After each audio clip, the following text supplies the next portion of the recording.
Ooh la la, it's Friday again. Friday again.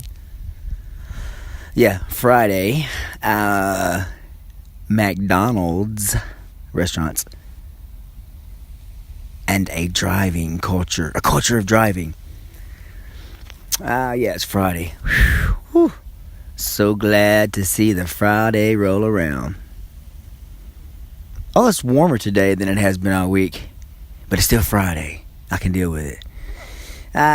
So in the last few days, I've seen several things come on my screen about McDonald's, and of course, the most interesting one to me had to do with the geographic placement of McDonald's stores, restaurants, and it really.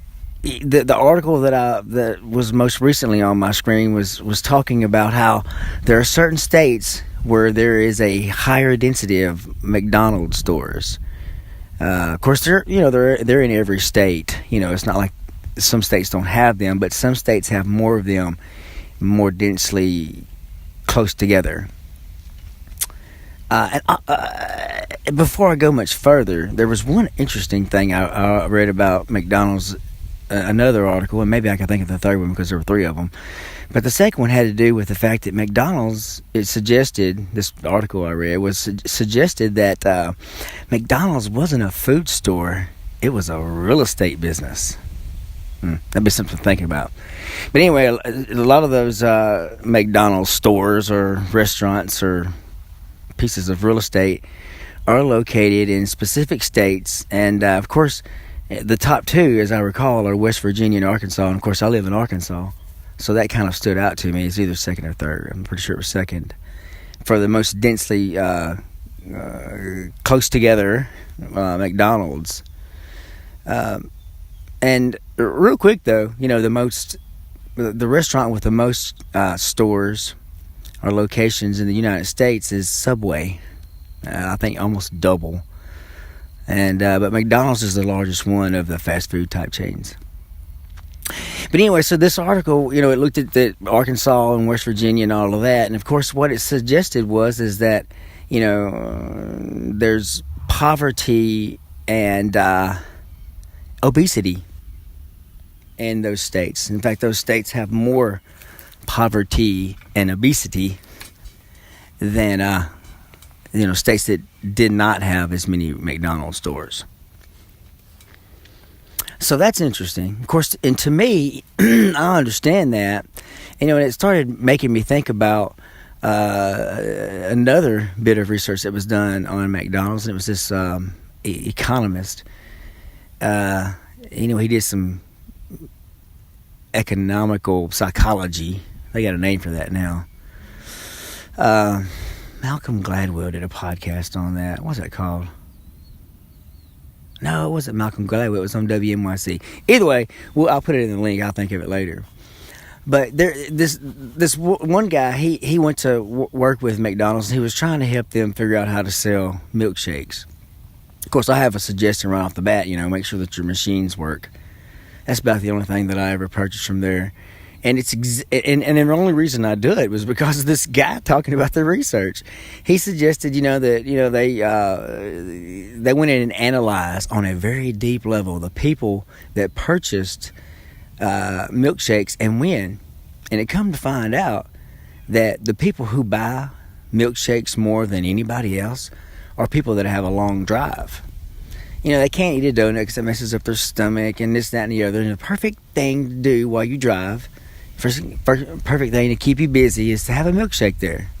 It has to be the right thickness, the right taste. It has to melt the right way. It's for a long drive. You got an hour-long drive, and you can make that milkshake last that whole drive if it's done right and be good and get your stomach filled up. But not make you have to go to the restroom every 2 seconds or have any kind of issues, challenges.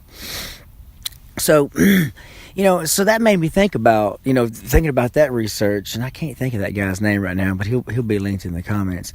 But that made me think about the areas like West Virginia and Arkansas. Of course, like I said, I live in Arkansas, so it's not hard for me to understand how, to have a milkshake in a car because I'm in one a lot. And in these areas that have that have towns that are so far apart, and a lot of times the work you do is nowhere near a restaurant, and if it is near one, it's near a McDonald's because they're everywhere. And so that makes sense, but I really think that that it's not just that it's close, but I think it has something to do with being in the car culture. And of course, all of us, specifically the people that I know of in this area, from the day you get 14, you want to get your learner's permit and a hardship license as soon as you can, because driving is the thing, man. Specifically, if you live in rural areas where everything occurs so far away, typically from where you're at. There's a football game. Well, it may be, 30 miles away. So you're going to have to drive there. You're not just driving 5 minutes. You've got like a 30-mile drive, to go do about anything. And most people have at least a 5 or 10-mile drive to get to a store, period. Because, it's you're further out. Now your traffic may not be as dense. So it may effectively, the whole phenomenon I'm thinking about may be canceled out by the fact that we're not spending any more time or less in a vehicle than anyone. In other words, people, they may not be driving but 10 miles and we're driving 30, but the traffic may be as such that it causes them to spend as much time as we do in a vehicle. That I hadn't thought through all the way or researched. But just the car culture in itself, I think, explains a lot. When we're young, specifically, we're on the go a whole lot. I say young, I'm almost 50, and I go every day, and could go more if I could just, get past the psychology of it. There's other things I'd like to go do, but I just hate being in a car. I've got so many miles inside of one, and I think it may be a reflection of age. It may just be the miles inside of one. But either way, if I felt like it, there's many places that I want to go. Of course, I prefer these days to be in an aeroplane to get there. But, I'll go drive. I'll drive to Poverty Point or El Dorado or Monroe or Monticello on a regular basis. Not just for work, but for other reasons as well. For social reasons, to go buy something, to go look at something, to go explore something.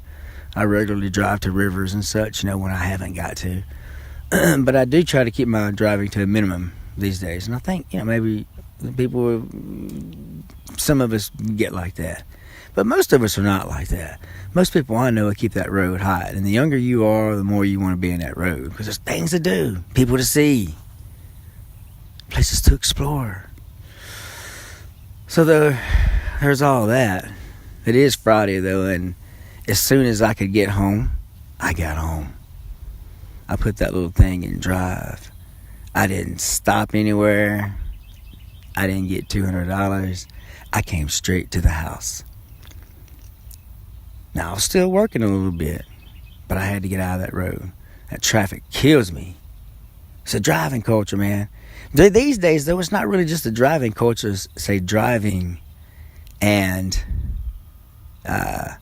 mobile phone culture. Ugh.